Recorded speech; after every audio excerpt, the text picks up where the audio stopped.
मणिपुर में 3 महीने से हिंसा हो रही है। करीब 200 से ज्यादा लोगों की मौत हो चुकी है और सैकड़ों लोग घायल हैं। 5000 से ज्यादा मामले दर्ज हो चुके हैं। हजारों लोग गिरफ्तार भी हो चुके हैं। कर्फ्यू लागू है। नेता लोग सड़क पर प्रदर्शन कर रहे हैं तो मामला अब संसद में भी पहुंच गया है।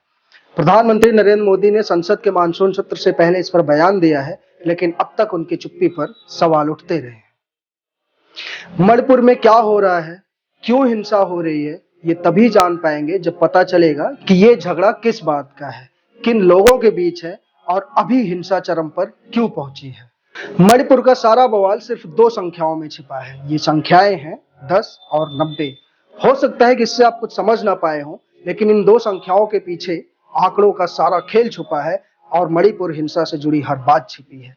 इसमें 10 का मतलब है मैतेई समुदाय और 90 का मतलब है कुकी समुदाय, और दूसरी तरफ उसी 10 का मतलब है कुकी समुदाय और 90 का मतलब है मैतेई समुदाय। नहीं समझे ना? ये दोनों ही बातें घूम फिरकर एक जैसी लगती हैं। कभी 10 कुकी तो कभी 10 मैतेई।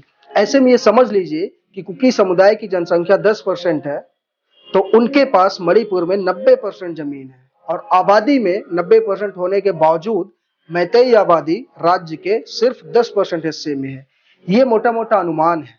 दरअसल मणिपुर के 2 हिस्से हैं। ये बीचों बीच राजधानी इम्फाल का हिस्सा जो घाटी क्षेत्र है, मैदानी क्षेत्र है, यही अधिकतम मैतेई आबादी निवास करती है। जो चारों तरफ पहाड़ी क्षेत्र है, उन पर कुकी बसते हैं। घाटी क्षेत्र 10% के आसपास है तो पहाड़ी क्षेत्र 90%। कुकियों के साथ अन्य आदिवासी जातियां भी हैं। आधिकारिक आंकड़ों में मैतेई 60% की आबादी में आते हैं, तो कुकियों समेत अन्य आदिवासियों की संख्या 35 से 40% है। लेकिन पहचान के लिए इन्हें 10 और 90 के बीच बांट दिया गया है।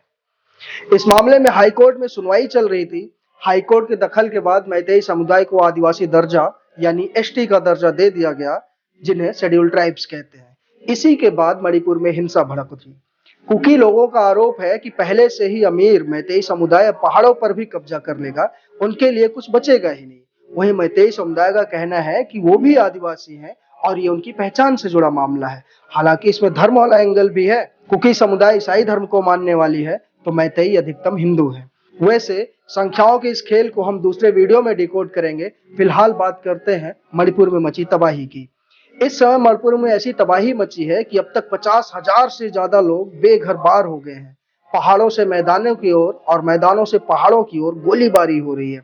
200 लोग मर चुके हैं। 5000 से ज्यादा केस, हिंसा के केस दर्ज हो चुके हैं और उससे कहीं ज्यादा लोग गिरफ्तार हुए हैं।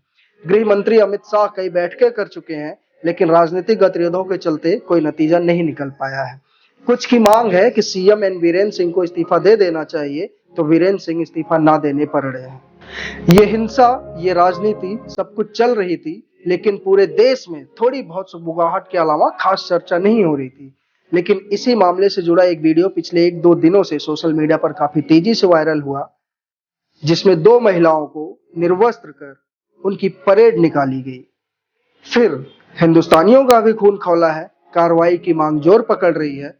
प्रदर्शन शुरू हो गए हैं। महिला आयोग भी जाग चुका है। प्रधानमंत्री का भी बयान आ चुका है, और तो और संसद में भी हंगामा हो रहा है। मणिपुर पुलिस का कहना है कि मुख्य आरोपित को गिरफ्तार कर लिया गया है। इन सबके बीच कई सारे सवाल हैं जो अनुत्तरित हैं, और इनके जवाब भी शायद अभी नहीं मिल पाएंगे। लेकिन फिलहाल जरूरत है मणिपुर में शांति बहाली की, जिसमें सभी पक्षों को मिलजुल कर ही काम करना होगा और शांति स्थापित करनी होगी। आज के इस खास पेशकश में बस इतना ही। फिर मिलेंगे। नमस्कार।